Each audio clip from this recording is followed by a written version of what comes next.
Mes parents ont ignoré mon urgence pendant que je m'effondrais.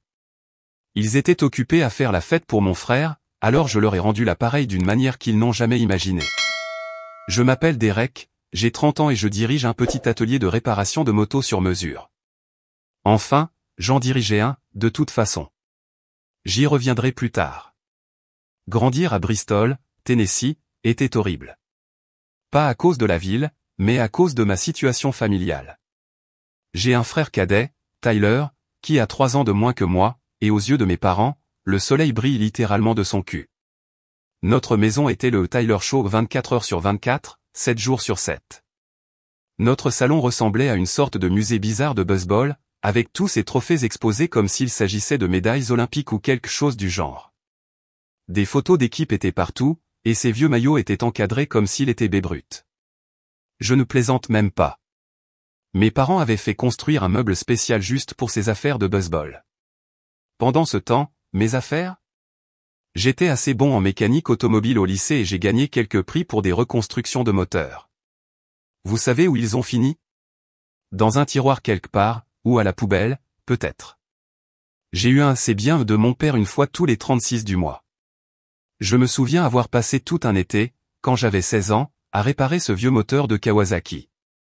J'ai économisé pendant des mois, travaillant à la station-service pour acheter toutes les pièces. Quand j'ai enfin réussi à le faire tourner, j'étais si fier. J'ai appelé mon père au garage pour lui montrer. Le gars a à peine regardé. Il est resté là pendant peut-être 20 secondes, à marmonner, « C'est bien, fils ».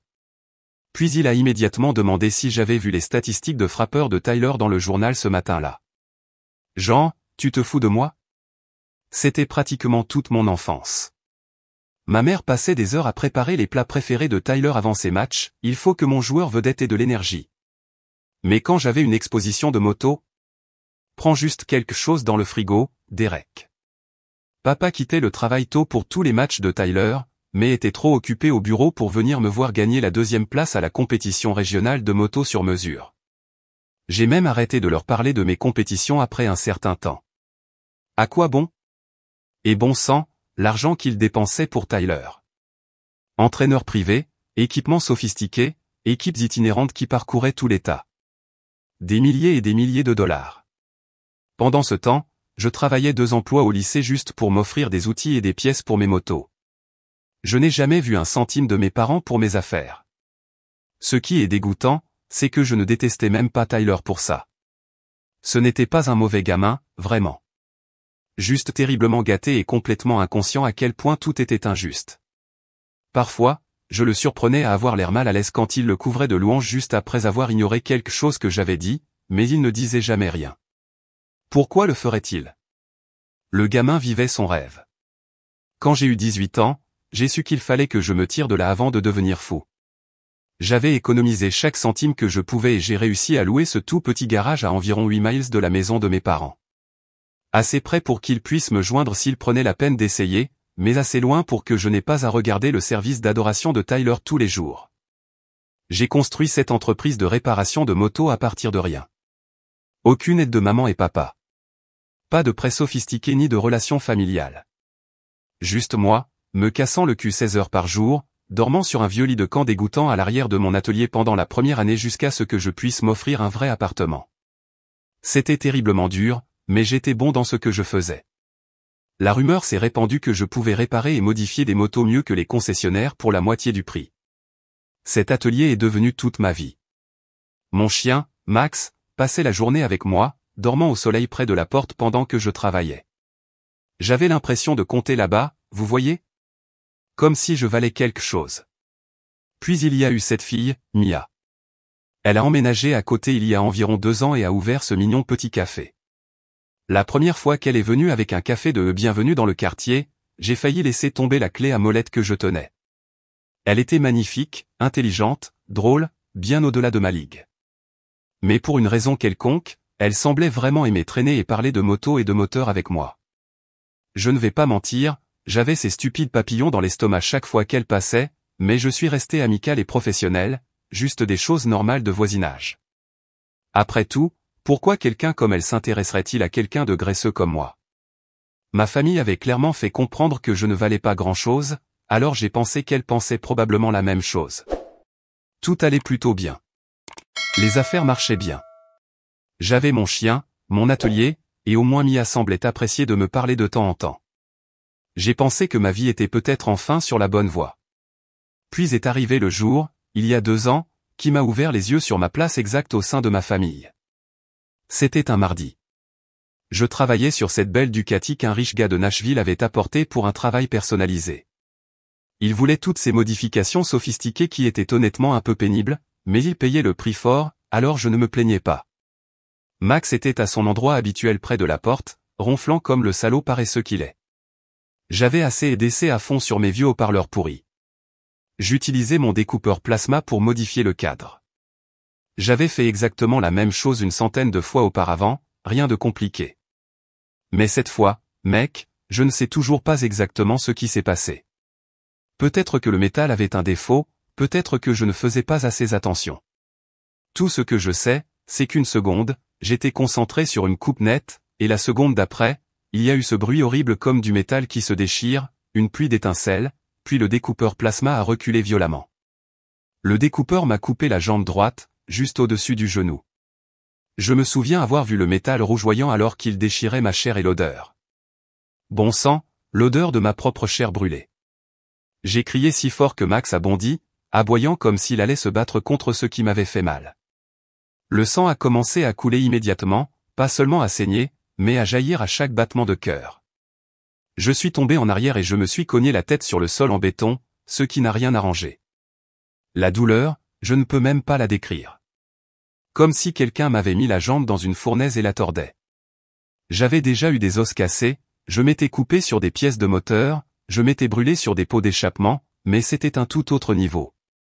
Au secours! Quelqu'un, aidez-moi! J'ai crié, mais mon atelier est assez isolé, impossible que quelqu'un m'entende par-dessus la musique.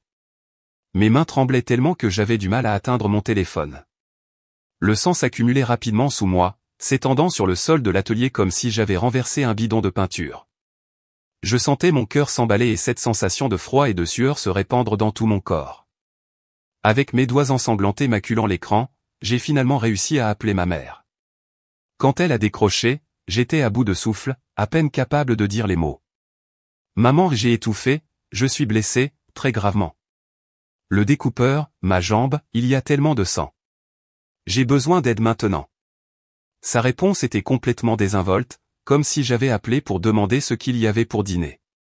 Derek, chérie, nous sommes un peu au milieu de quelque chose d'important. Peux-tu appeler une ambulance? Je n'arrivais pas à croire ce que j'entendais. Maman, s'il te plaît. J'ai supplié, la voix brisée. Je perds trop de sang. Je ne pense pas pouvoir. J'ai besoin d'aide tout de suite. S'il te plaît. Je commençais à me sentir étourdi et la pièce tournait. Attends un peu, Derek, nous serons là dès que possible, a-t-elle dit, puis la ligne a été coupée. Elle m'avait raccroché au nez. J'étais allongé là sur le béton, appuyant mon chiffon d'atelier sur la plaie, mais il a été trempé de sang en quelques secondes. Ma vision devenait de plus en plus en tunnel, le noir s'insinuant par les bords. J'ai essayé d'appeler le 911, mais mes doigts étaient trop glissants de sang pour appuyer correctement sur les chiffres. Max paniquait, aboyait sans cesse, gémissait et me donnait des coups de museau au visage comme s'il essayait de me garder éveillé. Un garçon intelligent. Avec ce qui semblait être la dernière once de force qu'il me restait, j'ai essayé de rappeler ma mère. Pas de réponse. Puis mon père. Directement sur la messagerie vocale. Évidemment. J'ai essayé de faire ma dernière prière, mais Max ne me laissait pas mourir en paix. Même l'au-delà vient avec des interruptions. Juste au moment où j'étais sur le point de m'évanouir pour la dernière fois, j'aurais aimé le faire, mon téléphone a vibré. Le nom de Tyler s'est affiché à l'écran. J'ai pensé, ils lui ont dit ce qui m'est arrivé et ils vérifient ce qu'il faut faire. Salut, Liam. Sa voix était forte et pâteuse, comme s'il avait bu. J'entendais de la musique et des gens rire en arrière-plan. Quoi de neuf, mec? Gros jour aujourd'hui. J'étais confus. Qui diable est Liam? Je pensais que j'avais mal entendu. Quoi qu'il en soit, j'étais un peu soulagé. Tyler, j'ai haleté, luttant pour sortir les mots. Aide, accident à l'atelier, je saigne beaucoup, j'ai besoin d'aide tout de suite. Il y a eu une pause d'une seconde. J'ai pensé qu'il ne m'avait peut-être pas entendu. Mais ensuite il a ri. Oh, merde. Désolé, je pensais que c'était quelqu'un d'autre qui appelait pour me féliciter. On fête ma sélection au repêchage, mec. Les Braves de Double A viennent de me signer un contrat de 2 millions de dollars. En arrière-plan, j'ai entendu la voix de ma mère. Tyler, chérie, viens prendre une photo avec le scout. J'ai essayé de parler, mais les mots ne venaient pas. Ma tête tournait. Je sentais le sang s'infiltrer plus vite sous moi. Tyler, j'ai murmuré, mais la ligne avait déjà été coupée. La voix de mon père a tonné en arrière-plan. C'est mon fils. Joueur de baseball professionnel. J'ai toujours su que tu avais ça en toi. Alors j'étais là, saignant sur le sol de mon atelier pendant que toute ma famille était à seulement 8 miles, faisant la fête parce que Tyler avait obtenu un contrat de baseball. Il ne pouvait même pas prendre la peine de conduire 10 minutes pour m'aider. Tyler, s'il te plaît, j'ai murmuré, mais il avait déjà raccroché. Ma vision s'estompait rapidement maintenant. La douleur commençait à sembler lointaine, remplacée par cet étrange engourdissement flottant. Pas un bon signe. J'en savais assez sur les blessures pour savoir que j'étais en état de choc. Probablement en train de mourir pour de bon cette fois. Les aboiements de Max ont soudainement changé, devenant plus frénétiques. À travers ma conscience défaillante, j'ai entendu la porte de l'atelier claquer. Derek, je t'ai apporté du café. Et, oh mon Dieu, Derek. La voix de Mia. Puis son visage est apparu au-dessus de moi, l'horreur totale dans ses yeux. Je n'aimais pas qu'elle me voie comme ça. Je m'étais toujours présenté comme un gars dur et fort devant elle. Derek, reste avec moi. Ne ferme pas les yeux. Elle était déjà sur son téléphone, criant au 911. J'ai besoin d'une ambulance tout de suite. Lacération sévère. Hémorragie artérielle. Patient perdant connaissance. Elle a arraché sa ceinture et l'a enroulée autour de ma cuisse, la serrant fort comme un garrot. La douleur m'a secoué et m'a ramené à la conscience pendant un moment. Mia, j'ai marmonné. Ne parle pas. Garde tes forces. Ses mains étaient couvertes de mon sang, mais elle n'a pas hésité une seconde. L'ambulance arrive. Reste juste avec moi, Derek. S'il te plaît, reste avec moi. Je voulais lui dire que je n'avais pas besoin d'ambulance. J'étais déjà sauvé là, dans ses bras. Si c'est ainsi que je partais, au moins j'avais la meilleure vue. La dernière chose dont je me souviens avant de m'évanouir, c'était ses yeux, remplis de larmes, et sa voix répétant mon nom encore et encore. J'ai découvert plus tard que Max avait aboyé sans arrêt si longtemps que Mia était venue vérifier ce qui n'allait pas. Si elle n'était pas arrivée au moment où elle l'a fait, je ne serais pas en train de taper ceci en ce moment. Le médecin m'a dit que j'étais à environ 5 minutes de me vider complètement de mon sang. Je me suis réveillé au bip régulier des moniteurs d'hôpital et à cette étrange odeur d'antiseptique que les hôpitaux ont toujours. Ma jambe me brûlait, mais au moins j'étais vivant. Mia dormait sur la chaise à côté de mon lit, ses vêtements encore tachés de mon sang. En la regardant là, même avec ses cheveux tout en désordre et des cernes sous les yeux, j'ai réalisé à quel point j'avais de la chance qu'elle m'ait trouvé. Le médecin est entré quelques heures plus tard, l'air sérieux avec son presse-papier et tout. Vous avez de la chance d'être en vie. Si votre voisine ne vous avait pas trouvé, et elle l'a fait, vous vous seriez vidé de votre sang en 5 minutes de plus. Il s'est raclé la gorge et a pris ce regard que les médecins ont quand ils sont sur le point d'annoncer une mauvaise nouvelle. La mauvaise nouvelle, c'est que les dégâts sur votre jambe sont étendus. Le découpeur plasma a sectionné votre artère fémorale et a causé des dommages importants aux nerfs et aux muscles. Nous avons réussi à sauver la jambe, mais... Il a fait une pause, et je pouvais dire qu'il essayait de trouver une manière agréable de dire ce qui allait suivre. Vous aurez besoin de plusieurs interventions chirurgicales et il y a une forte probabilité que vous ne retrouviez pas toutes vos fonctions. Ce genre de blessure, il est probable que vous ne pourrez plus rester debout pendant de longues périodes, ce qui signifie que je ne peux plus travailler sur des motos, ai-je terminé pour lui. Les mots semblaient être des pierres dans ma bouche. Toute ma vie, mon entreprise, mon identité, tout ce que j'avais construit pour moi-même était parti en un seul moment d'inattention. J'ai essayé de comprendre tout ça. Qu'est-ce que j'étais censé faire maintenant?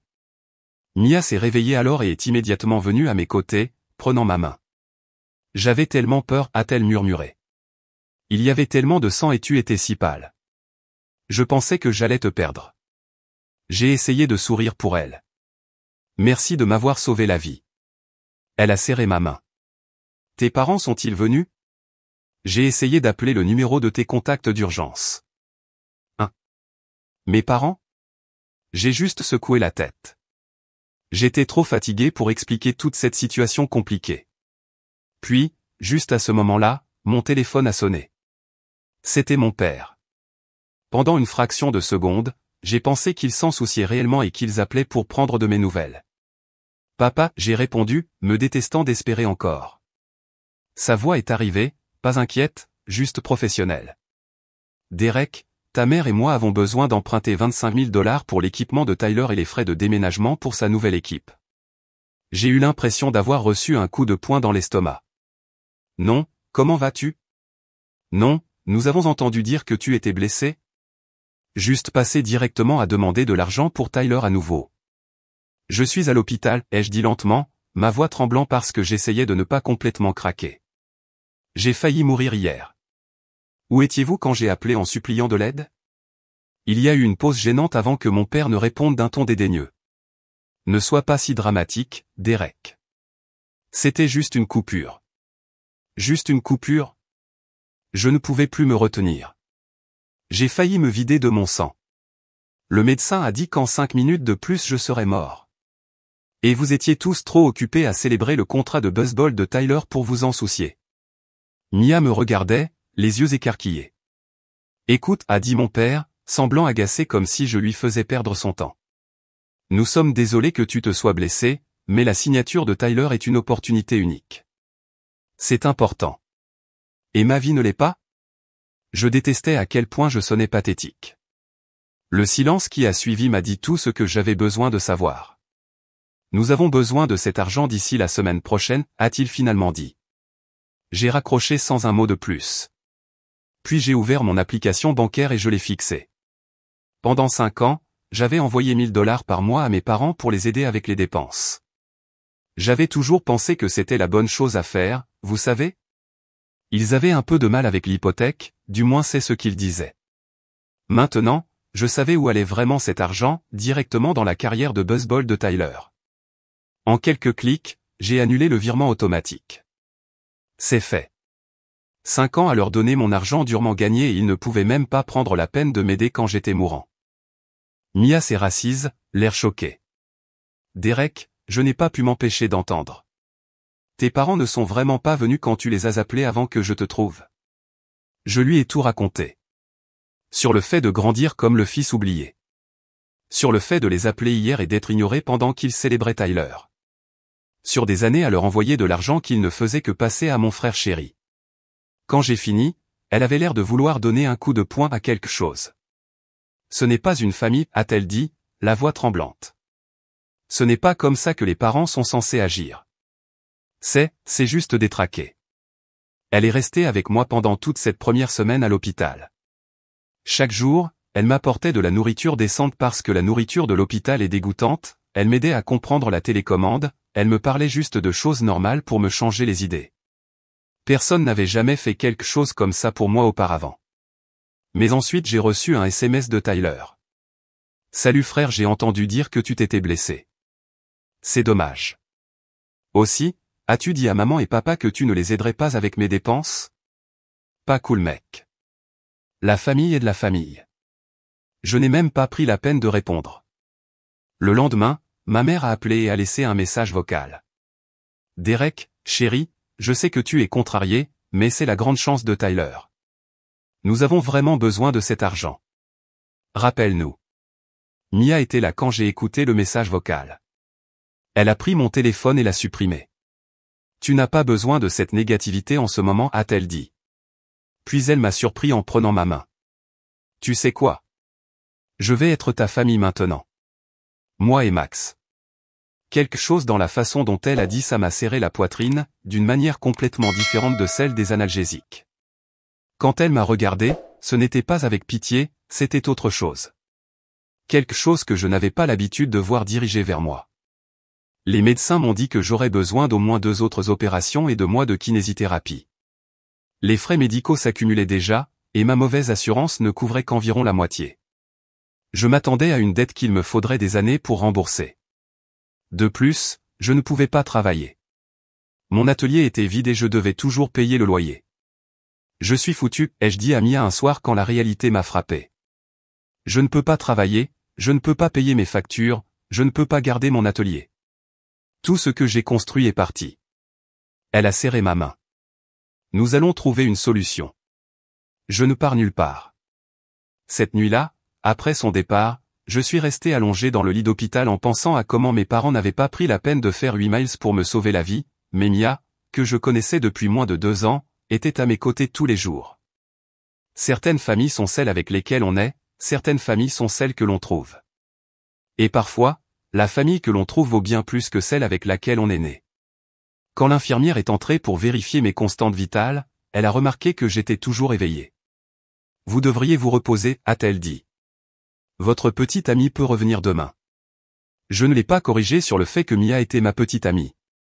Pour la première fois depuis l'accident, je me suis endormi avec quelque chose qui ressemblait presque à de l'espoir. Les mois suivants ont été un véritable désastre. La guérison d'une blessure comme la mienne n'est pas seulement douloureuse, elle est humiliante. Je suis passé d'un gars qui pouvait reconstruire un moteur de moto entier à quelqu'un qui avait besoin d'aide pour aller aux toilettes. 3 opérations en 2 mois. La première pour réparer davantage les dégâts sur ma jambe. La deuxième pour traiter une infection qui est apparue. La troisième pour essayer de réparer une partie des lésions nerveuses. Chaque fois qu'il me conduisait en salle d'opération, je me demandais si ce serait celle qui finirait par me réparer. Chaque fois que je me réveillais, les médecins avaient ce même regard prudent sur leur visage. Le médecin avait raison. Je ne pourrais plus jamais rester debout assez longtemps pour travailler sur des motos, du moins pas comme avant. Des journées de 8 à 10 heures debout, travaillant sous les motos, m'accroupissant, soulevant des pièces lourdes, ça n'arriverait plus jamais. Mon atelier est resté vide. Je devais toujours payer le loyer, ce qui drainait le peu d'économies que j'avais. Les frais médicaux étaient fous. Même avec l'assurance, je m'attendais à plus de 80 000 $. L'assurance maladie que j'avais couvrait peut-être la moitié des opérations et c'était après avoir bataillé avec eux au téléphone pendant des heures. Mia était la seule chose qui m'empêchait de complètement craquer. Elle me conduisait à mes rendez-vous, m'aidait avec mes exercices et restait tard dans la soirée, juste à me parler de choses normales pour me distraire. Son café marchait bien, alors elle a commencé à m'apporter à dîner quand elle a compris, correctement, que je sautais des repas pour économiser de l'argent. Un soir, alors qu'elle m'aidait à rentrer dans mon appartement après la thérapie, ma jambe était dans une attelle et j'étais toujours avec des béquilles, j'ai finalement eu le courage de lui demander pourquoi elle faisait tout ça. Je veux dire, je ne savais pas si elle avait le béguin pour moi ou si elle prenait simplement pitié d'un perdant solitaire. « Parce que je tiens à toi, idiot », a-t-elle dit, comme si c'était la chose la plus évidente au monde. Puis elle s'est penchée et m'a embrassé. Ce n'était pas un moment de cinéma parfait. J'étais dégoûtant et en sueur à cause de la kinésithérapie, je sentais probablement l'hôpital, et je me balançais maladroitement sur mes béquilles. Mais pour la première fois depuis l'accident, j'ai eu l'impression que ma vie n'était peut-être pas complètement finie. J'ai eu le béguin pour toi depuis le jour où j'ai emménagé à côté, a-t-elle admis, rougissant un peu. Je n'arrêtais pas de t'apporter du café, en espérant que tu m'inviterais à sortir. Je pensais que tu étais juste gentil, ai-je dit, me sentant comme le plus grand idiot de la planète. Elle a ri. Je n'apporte pas de café à tous les voisins, Derek. 2 semaines plus tard, elle a emménagé dans mon appartement. C'est arrivé naturellement. Elle passait la plupart des nuits là de toute façon, à m'aider. Elle a dit que c'était juste plus pratique comme ça, mais je pouvais sentir qu'il y avait plus. Ça aurait dû être bizarre de passer de voisin à colocataire à ce que nous étions maintenant, mais ce ne l'était pas. C'était bien. Pendant tout ce temps, ma famille a-t-elle jamais appelé pour savoir comment j'allais? Devinez un peu. Le seul contact que j'ai eu, c'est ma mère qui m'a envoyé un SMS pour me demander si j'avais envisagé d'aider avec les dépenses de Tyler. J'ai bloqué son numéro après ça. Je commençais à paniquer pour l'argent. Mes économies étaient presque épuisées, les factures s'accumulaient et je ne pouvais pas travailler. Je n'avais aucune idée de ce que j'allais faire. Toute mon identité était liée au fait d'être mécanicien moto. Qu'est-ce que j'étais censé faire d'autre? Qu'est-ce que je vais faire, Mia? J'ai demandé un soir, fixant le plafond. Je ne peux pas revenir à ce que je faisais avant. Je suis inutile maintenant. Elle s'est redressée sur son coude et m'a regardé. Tu n'es pas inutile. Tu es juste différent maintenant. Tu en sais toujours plus sur les motos que quiconque dans cette ville. J'ai reniflé. Ça ne me sert pas à grand chose si je ne peux pas travailler dessus. Alors ne travaille pas dessus, a-t-elle dit. Apprends aux autres comment travailler dessus. Je l'ai regardée comme si elle était folle. Qui diable voudrait t'apprendre de moi? Tu plaisantes? Ce gamin, j'aime, traîne toujours près de ton atelier et pose des questions. Commence avec lui. J'aime était ce gamin de 19 ans qui rôdait autour de mon atelier pendant des mois avant l'accident, posant des questions sur les motos. Pénible, mais sincère. Le lendemain, je l'ai appelé. Tu veux apprendre à reconstruire un carburateur? J'ai demandé. Il est arrivé à mon appartement 1 heure plus tard, l'air d'avoir reçu une offre d'1 million de dollars. Je lui ai appris depuis ma table de cuisine, en utilisant des schémas et des petites pièces de moteur sur lesquelles je pouvais travailler assis. Ce n'était pas sophistiqué, mais le gamin était avide d'apprendre. Je lui ai facturé 20 dollars par session, ce qui n'était pas beaucoup, mais c'était quelque chose. J'aime l'a dit à ses amis. Bientôt, j'ai eu 3 étudiants, puis 5. J'ai déménagé les cours dans mon garage, où je pouvais au moins avoir quelques outils appropriés à proximité. Ce n'était toujours pas beaucoup d'argent, mais c'était suffisant pour faire les paiements minimums sur mes factures médicales et maintenir les lumières allumées. Mia regardait tout cela avec ce regard suffisant de « je te l'avais bien dit » sur son visage. « Tu es un bon professeur » a-t-elle dit un soir. « Tu as déjà pensé à officialiser ça? Comme une vraie école de métier? » J'en ai ri, mais j'ai gardé l'idée en tête. Ma jambe ne s'améliorait pas beaucoup, cependant. Le médecin a dit que j'aurais probablement toujours des douleurs, une claudication et que je devrais limiter le temps que je passais debout. Certains jours étaient meilleurs que d'autres, mais je commençais à accepter que c'était ma nouvelle normalité. 4 mois après l'accident, j'étais enfin assez bien pour retourner à mon atelier. Pas pour travailler comme avant, ça n'arriverait plus jamais. Mais pour essayer cette nouvelle chose d'enseignement pour de vrai. J'avais aménagé une petite salle de classe avec quelques chaises pliantes et un tableau blanc. L'espace de travail proprement dit était toujours entièrement équipé, mais maintenant c'est là que mes étudiants apprendraient en pratique.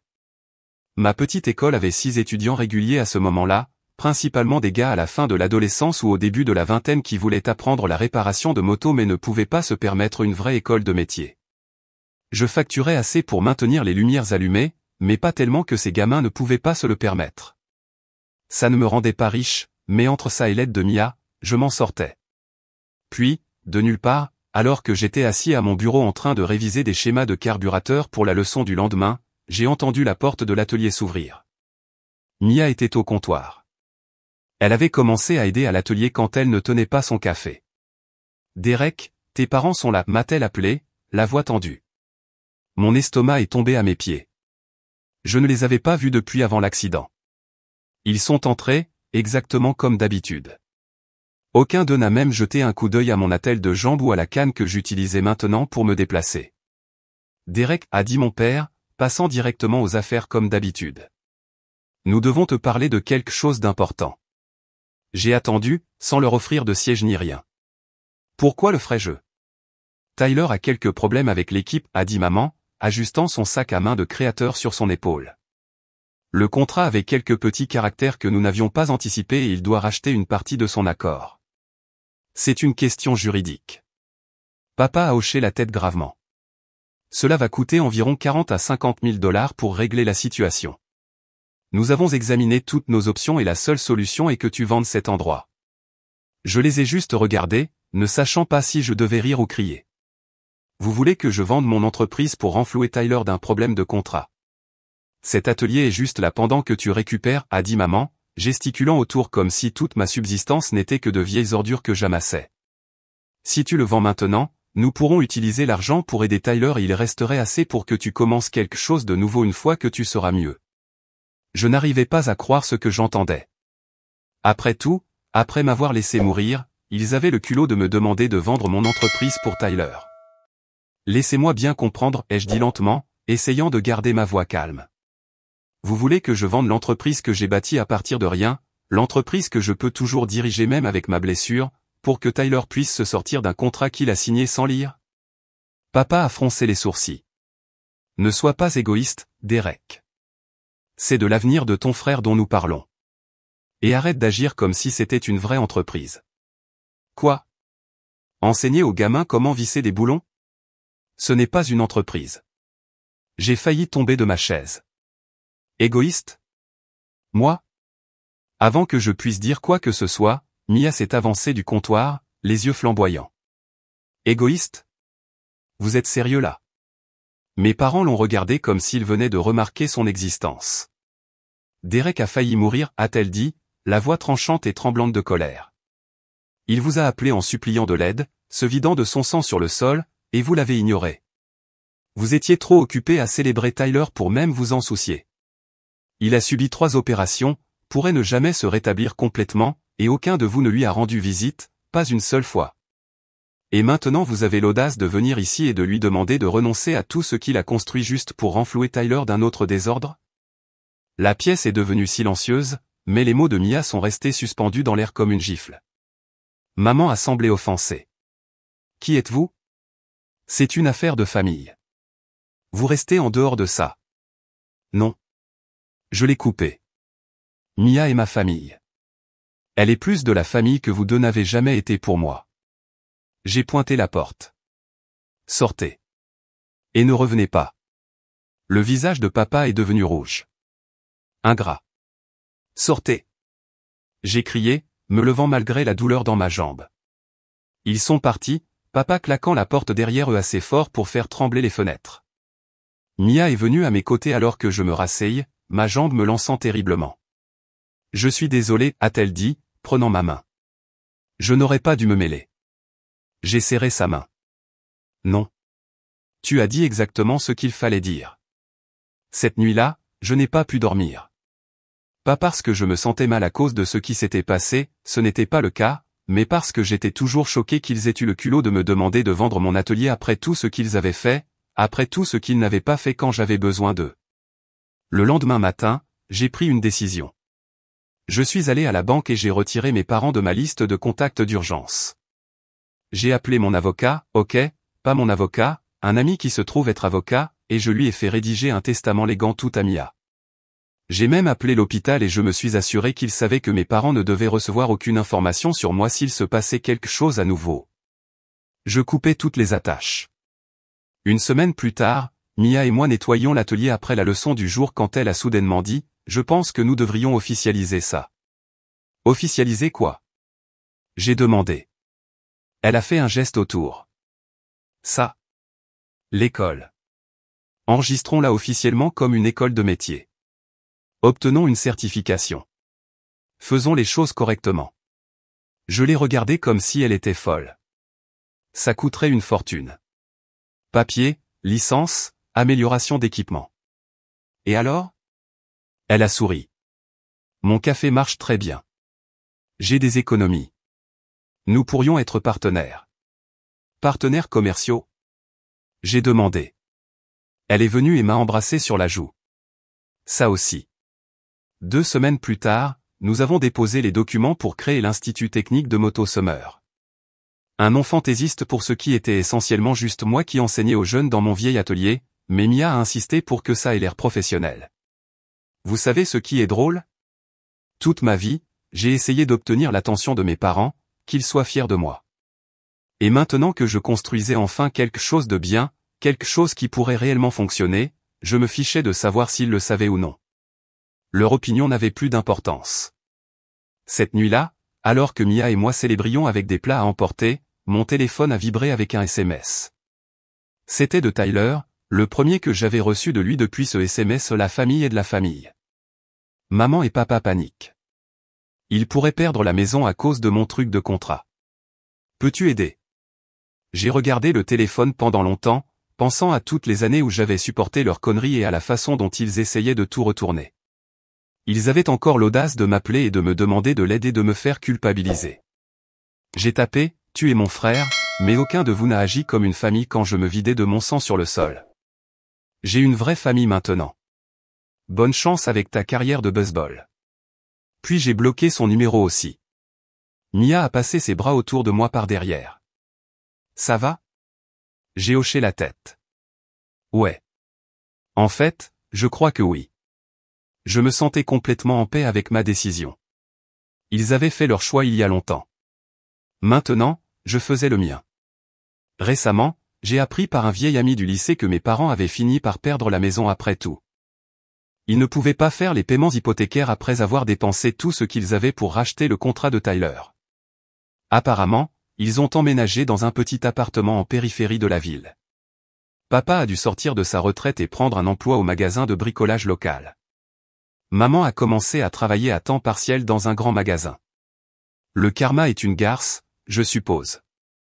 Chaque fois que je me surprends à me sentir mal pour eux, je me souviens de la vue de mon propre sang s'accumulant autour de moi pendant qu'ils faisaient sauter le champagne pour Tyler et ce sentiment disparaît assez rapidement. Quant à Tyler, sa carrière de baseball s'est effondrée de manière spectaculaire. Après tout cet argent dépensé pour régler ses problèmes de contrat, il s'est présenté à l'entraînement en mauvaise forme physique et avec un gros problème d'attitude. L'équipe lui a donné plusieurs avertissements avant de le renvoyer après une seule saison. La dernière fois que j'ai entendu parler de lui, il travaille comme entraîneur adjoint dans une petite école secondaire de petite ville, parlant toujours de sa carrière presque professionnelle. L'enfant chéri a finalement dû faire face à la réalité. Il n'était pas spécial, juste gâté. Parfois, je me demande s'il a déjà réalisé à quel point nos parents se sont sacrifiés pour lui et à quel point ils se fichaient de moi. Et oui, cela fait 3 ans maintenant que tout cela s'est passé. Mia et moi nous sommes mariés le printemps dernier lors d'une petite cérémonie avec juste nos amis et sa famille. Notre école de moto a maintenant sa certification officielle et une liste d'attente de 2 mois. Nous envisageons même d'ouvrir un deuxième site. Ma jambe me donne toujours des problèmes et je boiterai toujours, mais j'ai appris à m'adapter. Certaines nuits, je me réveille encore en sueur froide, une douleur fantôme me traversant la jambe, les souvenirs de ce jour encore frais. Mais Mia est toujours là, me serrant dans ses bras jusqu'à ce que je me rendorme. Mon ancienne famille m'a peut-être laissé mourir, mais ma nouvelle famille me donne une raison de vivre. Et c'est plus qu'assez pour moi. Alors, qu'auriez-vous fait à ma place? Les auriez-vous coupés, comme je l'ai fait? Auriez-vous essayé de pardonner? Je suis curieux de savoir ce que les autres pensent. Parfois, je me demande si j'ai pris la bonne décision, mais ensuite je regarde ce que j'ai construit sur les cendres de ce jour et je pense, peut-être, juste peut-être, c'était la seule décision que je pouvais prendre.